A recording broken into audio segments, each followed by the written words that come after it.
Jadi teman-teman semua, kita ingin pastikan, kita mulai dengan tradisi bahwa semua dalil akademis dibantah secara akademis.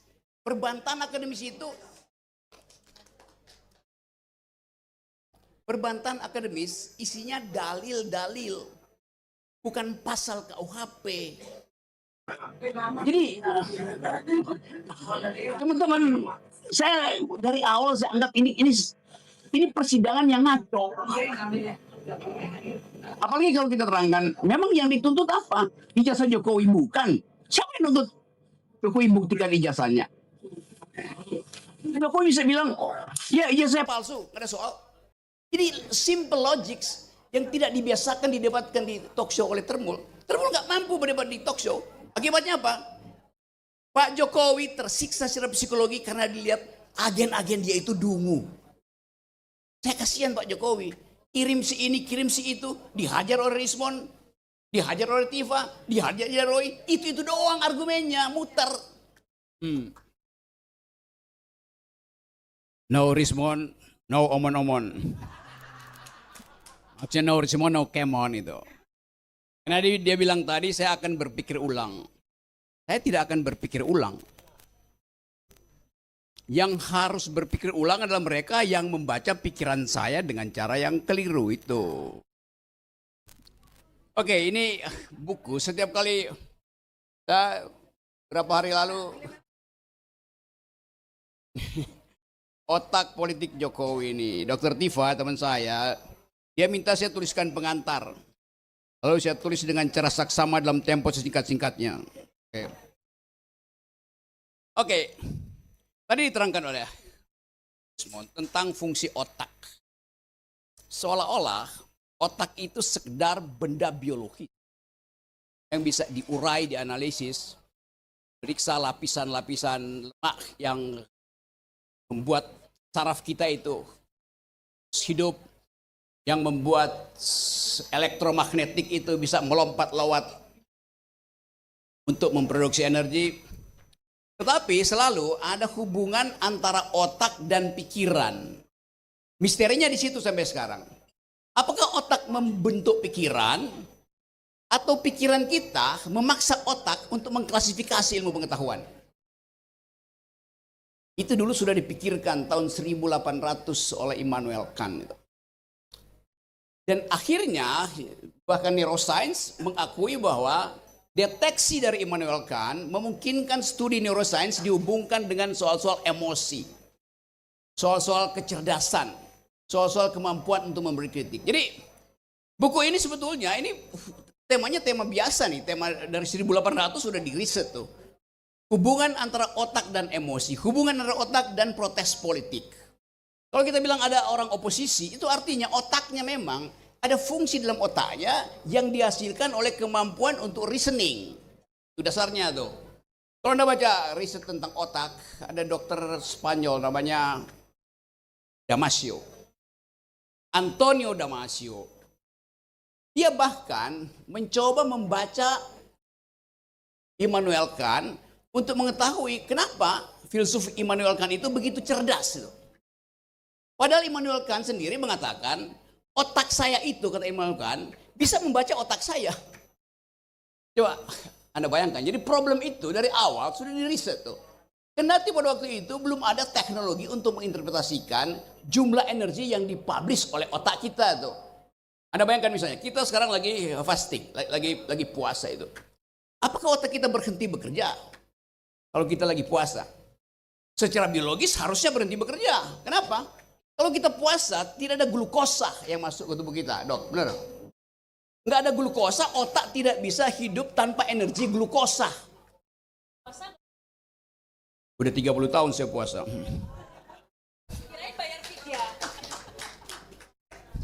Jangan ajukan pertanyaan yang berbahaya. Jadi, kalau kita teliti, di dalam keadaan puasa pun otak kita memproduksi sesuatu tanpa glukosa, itu berarti ada cadangan energi disediakan oleh tubuh. Kalau nggak semua orang yang berpuasa itu jadi dungu. Padahal bahkan mereka yang nggak puasa pun dari awal udah dungu tuh. Karena namanya puasa solo. Solo itu bukan nama kota. Nama ganti self. Solo sendiri itu. Gue mesti cari akal. Gue mesti cari akal supaya nggak kena deli. Oke, kata self tadi ya, saya akan itu keingat lagi. Kata self, kedirian kita dihasilkan oleh kemampuan otak untuk membedakan saya dengan Anda. Sekarang pertanyaannya, jenis kimia apa yang ada di otak sehingga mampu untuk membedakan saya dengan Anda? Anda dengan Gibran, Gibran dengan bapaknya, bapaknya dengan Jokowi. Kan itu kemampuan berpikir. Udah subversi belum? Jadi kalau kasus yang ditulis oleh Dr. Tifa ini dibawa ke meja sidang di depan hakim, bahkan tidak akan selesai di meja sidang. Karena riset itu selalu sifatnya ongoing, in the making, nggak akan berhenti. Jadi percuma membawa kasus ini ke meja sidang. Bawa kasus ini ke meja sidang akademis. Itu yang dari awal saya inginkan. Kalau saya diminta jadi saksi ahli, saya bersedia jadi saksi ahli. Saya bayangkan, kalau saya jadi saksi ahli, yang akan nanya saya itu jaksa. Jaksa itu belajar hukum. Dia nggak belajar filsafat. Dia nggak belajar neuroscience. Dia nggak belajar artificial intelligence. Saya belajar. Karena saya sekolah pertama elektro. Jadi saya ngerti soal-soal fisika itu. Sekolah kedua saya economics. Saya ngerti tentang efisiensi otak. Otak itu bekerja seperti seorang homo economicus. Mencari hal yang menguntungkan dan menghilangkan hal yang membuat otak nggak bekerja tuh. Itu prinsip ekonomi. Otak bekerja secara ekonomis. Jadi gobloknya, bukan gobloknya nih. Tololnya kasus tololnya. Dungunya kasus ini dibawa dipancing-pancing Dr. Tifa, Rismond, Roy yang otaknya berfungsi maksimal. Dari segi itu udah terlihat ketidakseimbangan.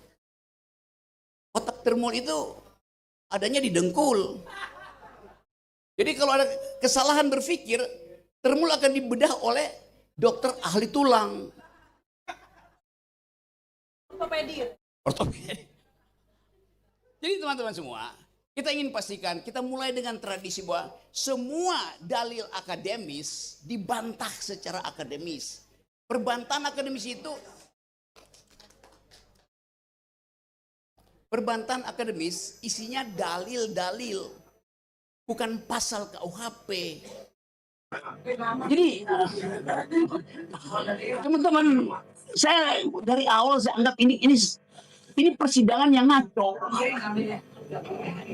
Apalagi kalau kita terangkan, memang yang dituntut apa? Ijazah Jokowi bukan. Siapa yang nuntut Jokowi buktikan ijazahnya?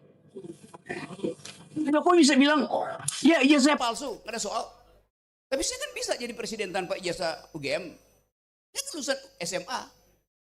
Tapi justru di situ problemnya. Kenapa nih kalau pakai ijazah SMA? Kan mau gaya-gayaan. Itu soalnya.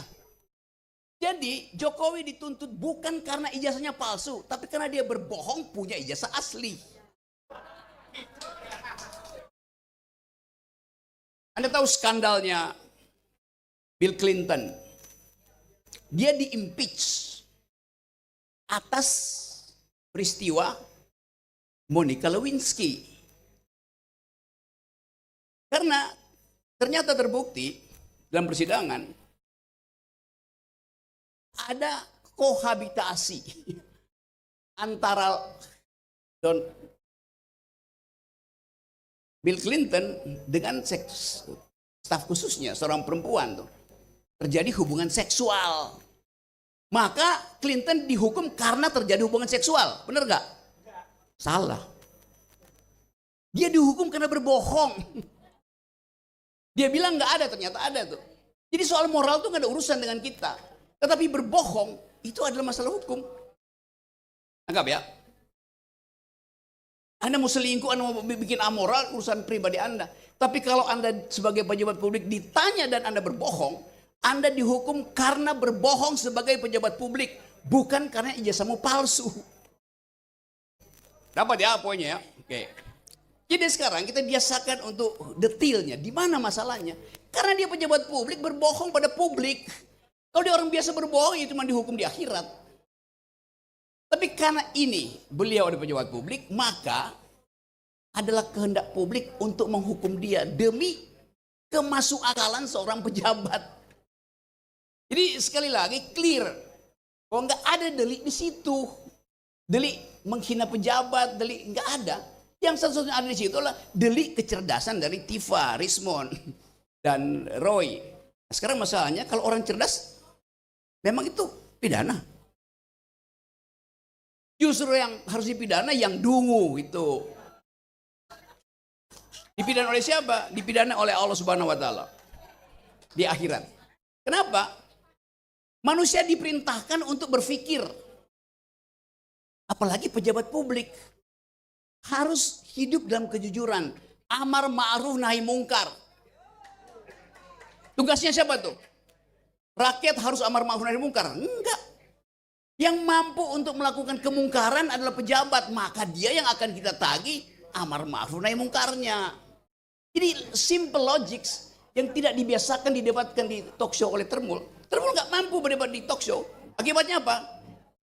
Pak Jokowi tersiksa secara psikologi karena dilihat agen-agen dia itu dungu. Saya kasihan Pak Jokowi. Kirim si ini, kirim si itu, dihajar oleh Rismond, dihajar oleh Tifa, dihajar oleh Roy. Itu doang argumennya, muter. Jadi kita ingin selamatkan Jokowi. Supaya dia kesakitannya itu tidak berlebih. Dan penyebab kesakitan Jokowi bukan Tifa, Roy, atau Rismond. Tapi Termul sendiri itu.